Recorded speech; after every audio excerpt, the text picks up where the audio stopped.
Welcome to another episode of the Headlight Restoration Pro, where I'll be showing you how to take headlights like these and turn them into something like this. This is a continuation of part 1 of this series. Check it out. The Headlight Restoration Pro.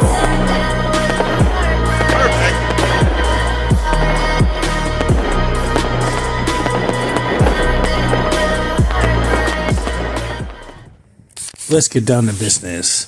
This is part 2 of the 2-part series of the Honda Element Day. If you want to recap on that, go ahead and watch part 1. This is it right here. It's up and streaming right now.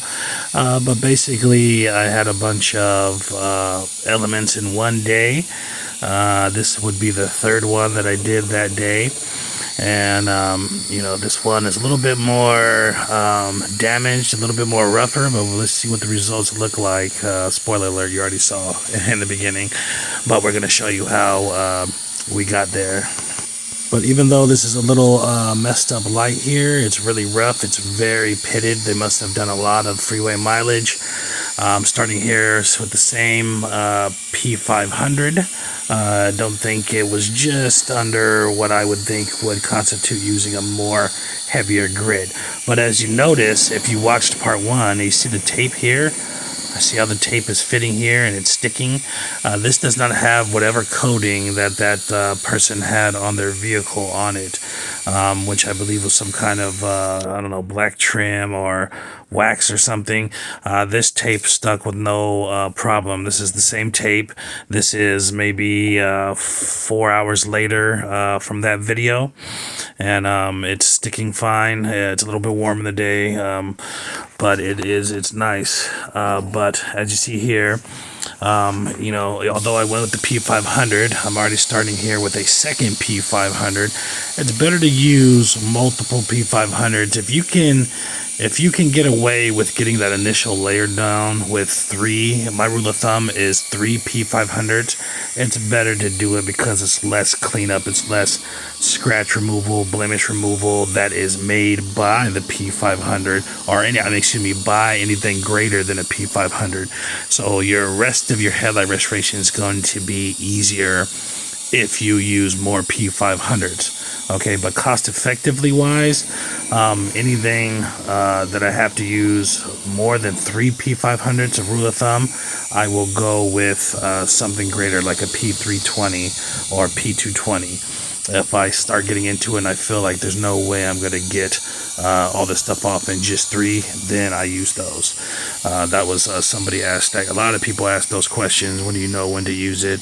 And, initially when you first start, drilling out or sanding out the first little test spot, it should always be your first little test spot. And you kind of have to, get down to where you want to go with it. And if you don't feel like, once you get down that spot, you feel like, hey, it's going to take a lot of P500 to do that, then you switch up. But you don't want all the side effects, which is going to be more scratching and more, blemishes and just things you don't want to deal with if possible, because it takes longer to do. They take more skill to get rid of, and it's just more work that you don't want to have to deal with. As you see here, starting here with the 3M P800. Now, there's other P's, and P is just the P in front of the P800, 500, whatever it is just a marker for the European scale. It means something, but we're not going to go into that right now. Okay, but basically all you need to really think of is a European scale of sandpaper disc, okay? The European scale and standard and makeup of these discs are far greater and superior than just a regular old sanding disc, which is more the American version or anywhere else version, okay? The grits are not as strong. The grits are not well constructed on any P version or any European version of a sanding disc, okay? With that being said, of course, these are 3M European style discs, okay, which are going to be the highest grade pretty much in the world, one of the highest grades in the world. 3M makes the most amazing products, okay, and I don't get paid to say that, so I'm spitting it real. So nothing's going to compare to that. I get a lot of guys that say, I use this and that, and does it make any difference? It makes a huge difference.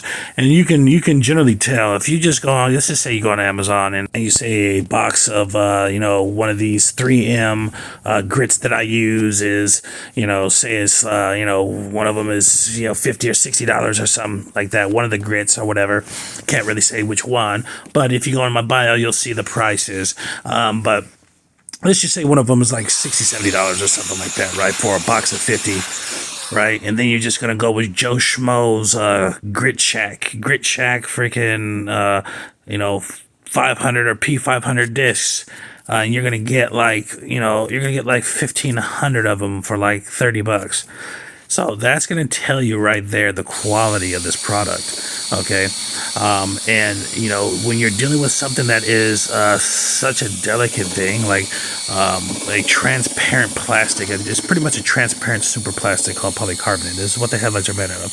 When you're dealing with something so, I don't know, the texture of this is such a, scientific marvel. It's very sensitive at the same time as it's very strong. It takes a lot of finesse. It takes a lot of high grade equipment and materials to make them this clear. You can't just shortcut and cheap change. Like if you gave me some of those cheap ass ones, I could make them, as good as my finished product.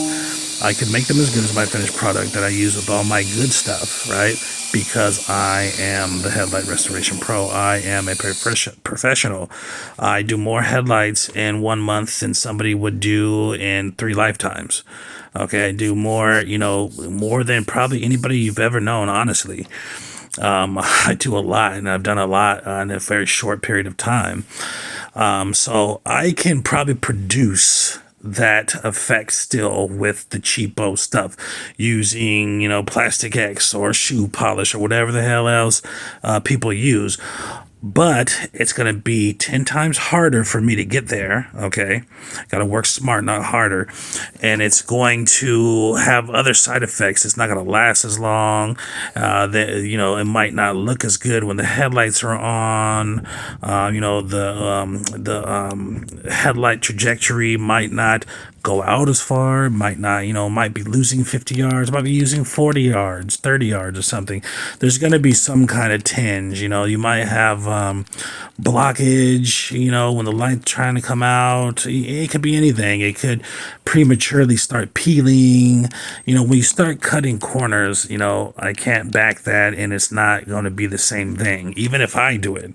Okay, it might appear to be, but there's going to be some kind of hitch. There's going to be some kind of weird little side effect. So you want to use the stuff that I'm using, because I've used all these other shortcuts and I've tried to cut expenses down as much as possible and do things like that. And I've tried to, different experiments and different pads and different discs, and have talked to other detailers and talked to other people and, test them against, different products. And I've literally had days where I had, I bought all these products, and like in the beginning, I probably bought like maybe 15 different let's just say polishes, right? One week I bought 15 polishes from Amazon that were, said to be used on headlights, and some of them were actually designed for headlights or hard to polish, and I put them up against each other on different headlights. And it's easy to do it, because all you have to do is, once a headlight is polished out, you just rough it back up with a sandpaper and get it down to, a beat up position or whatever, or the starting position of before you're going to polish. And I tried all these, and I put them up to each other, and I've tried that here, how good they adhere, and just all these different things I've tried. and this is what I've come up with, that this what I'm using is the best. And I even every time, every blue moon, I hear, oh, somebody uses this or somebody uses that, or this is good, this is a new product from McGuire's, or this is a new product from 3M, and I try it, and I every blue moon I say, let me try this because I think it might be better or it could be as good, and I put it up against the stuff that I use, far as the polishes or the sandpapers or whatever, and they always fail. Okay, and then once in a while, once you get to a certain point, you're just like, what is what, and it's not gonna get any better. Okay, and that's the point of this method. That's the point of where I'm at now. There's certain things you can do. Like I said, you can spray some stuff on here that will, that's an ever clear product. It doesn't ever turn colors, but that's dangerous. That's like, and that's why a lot of mistakes happen when people apply 2K clear and stuff, because it's an ever clear product. It doesn't tarnish. It's going to start, it doesn't change color. It's going to start peeling off, and your light's going to start changing colors and getting ate up underneath it because of UV coating. The UV in the coating has died, and from the gate, 2K clear does not have adequate amount of UV coating in it. Okay, things that are specifically made for headlights have a shitload of transparent UV coating protection in it. Okay, so those don't, because they're not meant for headlights. They're not meant for something that's going to go bad. They're meant for protecting or hardening of substances or hardening of surfaces or whatnot.